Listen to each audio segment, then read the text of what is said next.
Was wir hier auf der Tür eines Kursraumes sehen, sind die Anfangsverse eines der berühmtesten Texte, die auf Griechisch verfasst wurden, nämlich Homers Odyssee. Auch heute noch wird also an einigen Schulen Homer im Original gelesen, vorrangig Passagen aus der Odyssee. In der Odyssee gibt es, wie in der Ilias, wichtige Götterversammlungen. Dieser Götterapparat ist ein typisches Element des Epos. Ebenso charakteristisch ist das Versmaß, der Hexameter.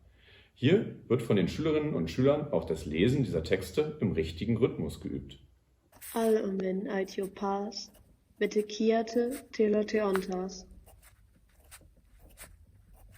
Aithiopas, toi dichta dedaetai, eschatoi andron. In der Götterversammlung wird am Ende beschlossen, dass der Hauptheld Odysseus nach endlosen Abenteuern und Irrfahrten nach Hause zurückkehren darf. Diese Abenteuer- und Heldengeschichten sind natürlich auch das, was man als erstes mit Homers Werken verbindet.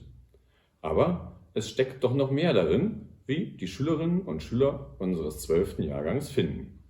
Ich finde die Formelverse total interessant. An denen kann man nämlich auch heute noch erkennen, wie Geschichte damals eigentlich weitergegeben worden ist, nämlich mündlich.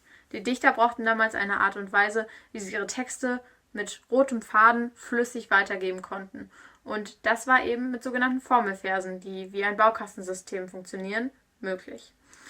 Dass man die auch heute beim Übersetzen noch findet, finde ich total interessant. Und dass wir da einen Rückschluss auf die Art und Weise, wie Literatur sich entwickelt hat, schließen können, finde ich noch interessanter. Kann ich nur empfehlen, auch mal zu übersetzen.